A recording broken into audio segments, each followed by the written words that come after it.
주중 경기로 프리미어리그 5라운드를 치르면서 솔직히 토트넘 팬 입장에서 겁이 나는 이번 라운드를 보게 되었습니다. 토트넘은 올 시즌 헤매고 있던 웨스트햄을 상대로 아무리 원정 경기라지만 더 나아진 경기력이 없이 1대1 무승부를 거두게 되었습니다. 케인과 손흥민이 합작한 자책골 유도로 1대0 앞서 나갔지만 후반 10분경 수비수들의 집중력이 떨어지자 수책이 동점골을 넣어버렸습니다. 이후에 토트넘은 별다른 활약이 없었고 클루셉스키와 히샬리송의 교체로 득점을 노렸지만 승리할 수 있다는 기대감을 갖기는 어려웠습니다. 오히려 웨스트햄이 간담을 서늘케 하는 위협적인 공격을 보였는데 다행히 득점이 되지 않았습니다. 이로써 토트넘은 홈에서는 모두 승리하고 원정에서는 모두 무승부를 거두는 성적으로 3승 2무 승점 11점으로 리그 3위를 유지하게 되었습니다. 손흥민은 속상해서 말하고 싶지 않습니다. 토트넘은 비수마가 선발 출전을 했지만 기대 이하의 모습을 보여주면서 팀에 도움이 되진 못했습니다. 경기 전에 콘테 감독은 비수마에게 기대가 크다고까지 했건만 콘테 감독은 경기 후 인터뷰에서 나는 우리가 무승부보다 더 많은 것을 받을 자격이 있다고 생각한다. 그들도 득점할 기회가 있었고 체력도 좋고 강팀인 웨스트햄을 상대로 경기하기는 쉽지 않았다. 우리는 세트피스에서 좋았고 공을 움직이며 득점 기회를 만들었다. 나는 항상 선수들에게 최종 결과에 대해 상세하게 말하는 것을 좋아한다. 우리는 더 잘할 수 있었다. 우리는 시즌을 매우 잘 시작했고 무패다. 우리는 5경기에서 3번의 원정 경기를 했다. 웨스트햄, 첼시, 노팅엄 포레스트 등 어려운 곳에서 잘 헤쳐나가고 있고 발전하고 노력하고 있다. 이제 우리는 뉴캐슬과의 경기 후 챔피언스 리그를 생각해야 한다. 이렇게 인터뷰를 마쳤습니다. 현재 토트넘은 성적만으로는 좋은 분위기여야 합니다. 5연승이 아닐 뿐 우승팀과 승점을 경쟁할 수 있도록 유지되고 있으니까요.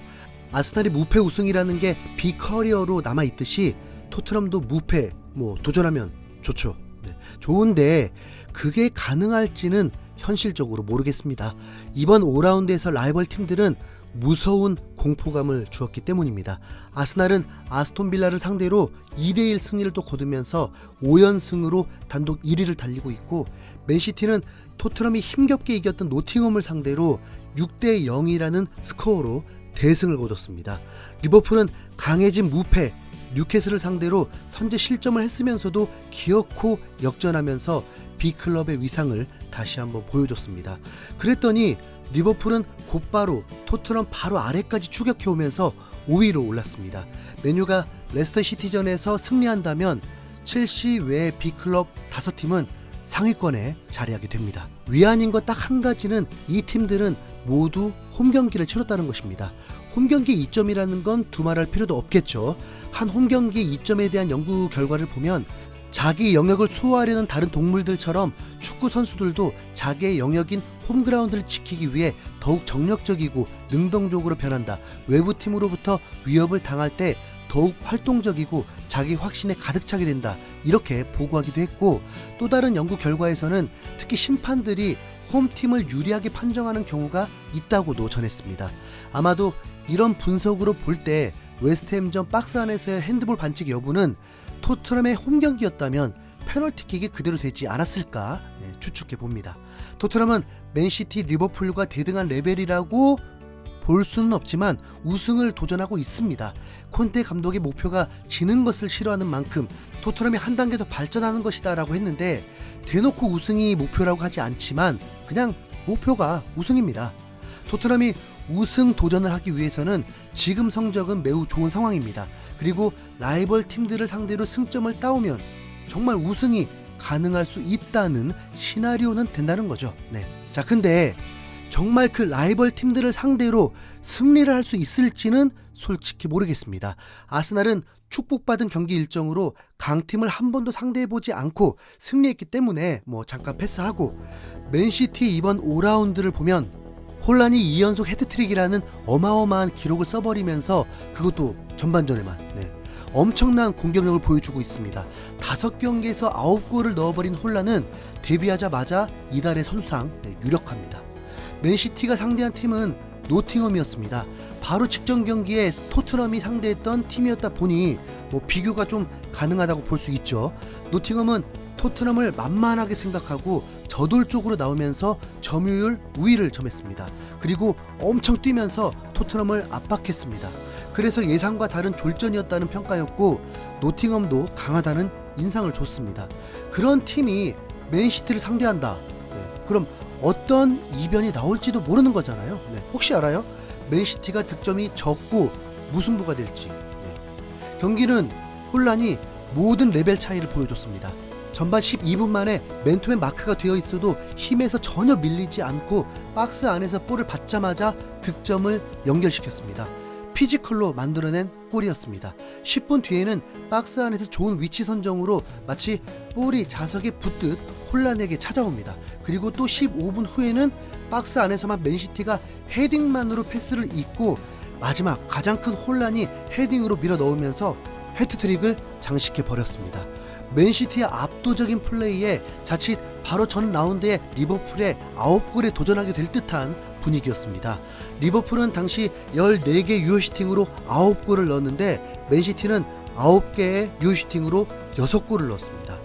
노팅엄은 공격수들을 묶으려고 하니 수비수 칸셀루가 중거리 슛으로 골을 넣고 이번에 영입된 알바레즈도 휘저어버리면서 2골을 넣고 필포드는 2개의 어시스트를 기록했습니다. 노팅엄은 23년 만에 프리미어리그 승격을 하면서 엄청난 선수 보강도 하면서 앞으로 쭉 일부 리그에 남겠다는 강한 의지를 보인 건데 맨시티를 상대하면서 수준 차이를 제대로 느끼게 되었습니다.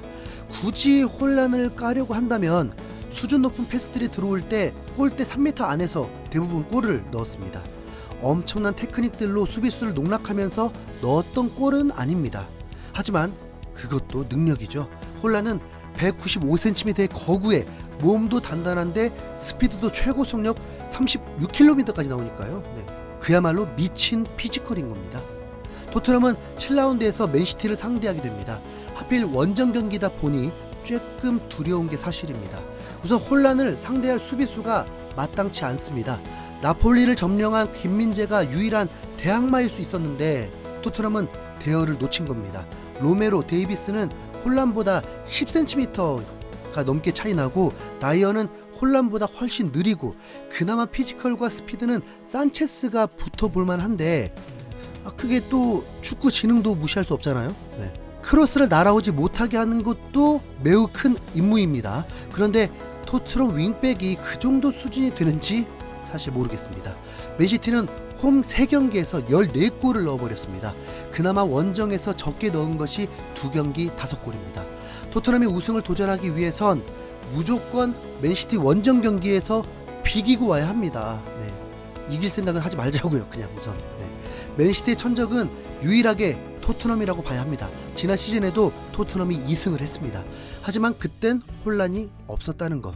맨시티의 수비 미드필더 라인이 그대로인 걸 감안하면 손흥민밖에 믿을 수 없습니다. 맨시티를 상대로 득점을 해야만 비기든 이기든 할 수 있는 거니까요. 현재 손흥민은 토트넘이 역습 찬스가 매우 줄어들면서 득점력도 매우 떨어지고 있고 손흥민도 부진한 것처럼 보이고 있습니다. 정말 딱 한국 국가대표 때와 비슷한 플레이입니다.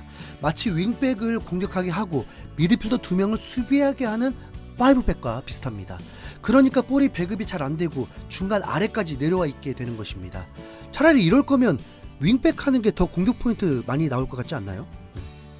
맨시티의 모든 것이 부러워져 버린 이 상황, 다음 주말 경기 풀럼전 홈경기에서 제발 팬들의 숨막힘이 뻥 뚫리길 응원해봅니다.